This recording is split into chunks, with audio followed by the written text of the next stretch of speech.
GSTR 3 भी file करने बैठते हैं, उस टाइम पता चलता है कि जीएसटीआर 1 में कुछ गलती हो गई है, बुक्स के हिसाब से मिसमैच आ रहा है। तो फिर क्या करते हैं, बुक्स के अकॉर्डिंग जीएसटीआर 3 में डाटा को मैनुअली फिट कर देते हैं और फिर फाइल कर देते हैं। लेकिन अब ऐसा नहीं होगा, क्योंकि जीएसटीआर 3 का पूरा फंडा ही चेंज हो गया है। अब जीएसटीआर 3 फाइल करने से पहले आपको काफ़ी केयरफुल रहना पड़ेगा। जी हाँ दोस्तों, वेलकम टू अपना सीए प्लेटफॉर्म। मैं सीए विनय सहनी। आज हम बात करने वाले हैं जीएसटीआर 3 के हार्ड लॉकिंग के बारे में, एक और नए अपडेट के बारे में। तो वीडियो के अंत तक बने रहिए, और वीडियो पसंद आए तो लाइक और सब्सक्राइब करना बिल्कुल मत भूलिएगा। जीएसटीआर 3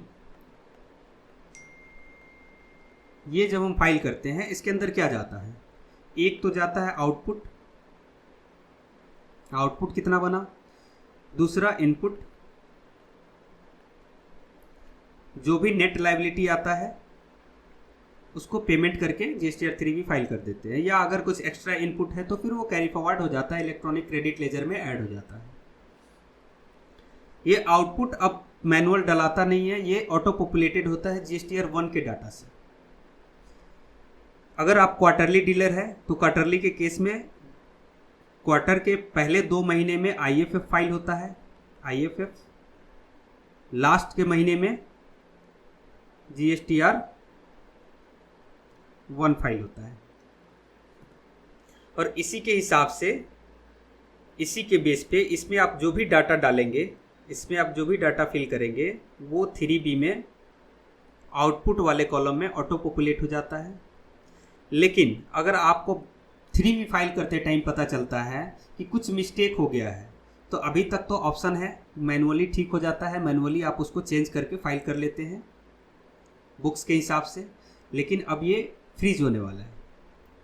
अब जो है आउटपुट वाला कॉलम फ्रीज हो जाएगा, आप उसको मैनुअली ठीक नहीं कर पाएंगे। अब बात आती है इनपुट की। अब इनपुट की बात आती है तो इनपुट कहाँ से ऑटो पॉपुलेट होता है? जीएसटीआर 2B से। जीएसटीआर 2B में जो भी इनपुट आता है वो 3B के इनपुट वाले कॉलम में ऑटो पॉपुलेट हो जाता है, और इसको भी आप चेंज नहीं कर पाएंगे। हालांकि इसकी इम्प्लीमेंटेशन की डेट अभी नहीं आई है।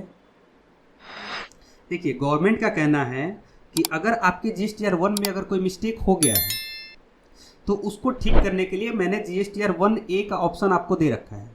जीएसटीआर 1A, इसकी वीडियो मेरे चैनल पे ऑलरेडी डली हुई है। अगर ये आप देखना चाहते हैं तो आप वीडियो देख सकते हैं डिटेल में। गवर्नमेंट का कहना है कि 3B फाइल करने बैठे हैं, 1 में कोई गलती है तो उसको आप जीएसटीआर 1A के थ्रू ठीक कर सकते हैं, फिल्टराइज कर सकते हैं। मतलब कोई भी गलती है उसको फिल्टर करने का ऑप्शन दे रखा है। यहाँ से फिल्टर होके 3B तक पहुँचते पहुँचते ये प्योर हो जाएगा। अगर यहाँ तक भी प्योर नहीं हुआ तो हम आपको यहाँ 3B में ठीक करने नहीं देंगे, ठीक है। उसी तरह जीएसटीआर 2B में भी अब आईएमएस सिस्टम आ गया है। आईएमएस ये पोर्टल पे आ चुका है, 14 अक्टूबर से ही पोर्टल पे शो हो रहा है। हालांकि उसमें अभी एक्शन आप नहीं ले सकते हैं, क्योंकि अक्टूबर 2024 वाले रिटर्न पीरियड से वो अप्लीकेबल है। तो अक्टूबर 2024 का रिटर्न कब फाइल होगा? नवंबर में। तो नवंबर में जब आप अक्टूबर वाली रिटर्न फाइल करेंगे तो उस टाइम आप आईएमएस पर एक्शन ले पाएंगे, पेंडिंग कर पाएंगे, एक्सेप्ट कर सकते हैं, रिजेक्ट कर सकते हैं। अगर आप कोई एक्शन नहीं लेंगे तो ऐसा माना जाएगा कि वो एक्सेप्टेड है, ठीक है। चलिए देखते हैं अपडेट जो आया है उसका लैंग्वेज क्या कहता है। इन ऑर्डर टू असिस्ट, देखिए ऊपर ही लिखा हुआ है attention, hard locking of auto populated liability in GSTR 3B। यहाँ पे देखिए केवल लायबिलिटी लिखा है, ठीक है। In order to assist tax payer in filing their returns and minimising human errors. Point number 1 में लिखा हुआ है कि टैक्स पेयर को हेल्प करने के लिए या ह्यूमन एरर को कम करने के लिए हम कंटिन्यूसली कुछ ना कुछ चेंजेस लाते रहते हैं। उसी सिलसिले में एक और चेंज लेके आए हैं। पॉइंट नंबर 2 कह रहा है, now tax payer have also a facility to amend their incorrectly declared outward supply. यानी कि अब टैक्स पेयर के पास अगर जीएसटीआर 1 में उनसे कोई गलती हो जाती है या आईएफएफ फाइल करते टाइम उनसे कोई गलती हो जाती है तो उसको ठीक करने के लिए एक ऑप्शन हमने दे रखा है जीएसटीआर 1A। तो एक मौका तो आपको मिल चुका है। अगर इसमें भी कुछ गलती हो जाती है तो आप जीएसटीआर 3B में उसको ठीक नहीं कर सकते। आपको ठीक करना है GSTR 1A के थ्रू आप GSTR 1 को ठीक कर लीजिए। एक बार GSTR 3B फाइल हो गया उसके बाद GSTR 1A भी हाइड हो जाएगा, आप वो भी नहीं कर पाएंगे। और इसमें ITC की भी बात कर रहा है कि ITC में भी अगर आपको लग रहा है कि कुछ गलत है, कुछ एक्स्ट्रा है जो नहीं होना चाहिए, तो उसको भी आप अपने हिसाब से एक्सेप्ट, रिजेक्ट या पेंडिंग कर सकते हैं IMS के थ्रू। तो ये भी आपके पास ऑप्शन है। मतलब ITC यानी इनवर्ड सप्लाई और आउटवर्ड सप्लाई दोनों को एक बार फिल्टर करने का हमने ऑप्शन आपको दे दिया है। GSTR 3B जो है वो लास्ट स्टेज है। GSTR 3B को फाइल करने से पहले आप GSTR 1 और अपने इनपुट को एक बार रीचेक कर लीजिए, और कोई भी गलती है तो उसको IMS या GSTR 1A के थ्रू ठीक कर लीजिए।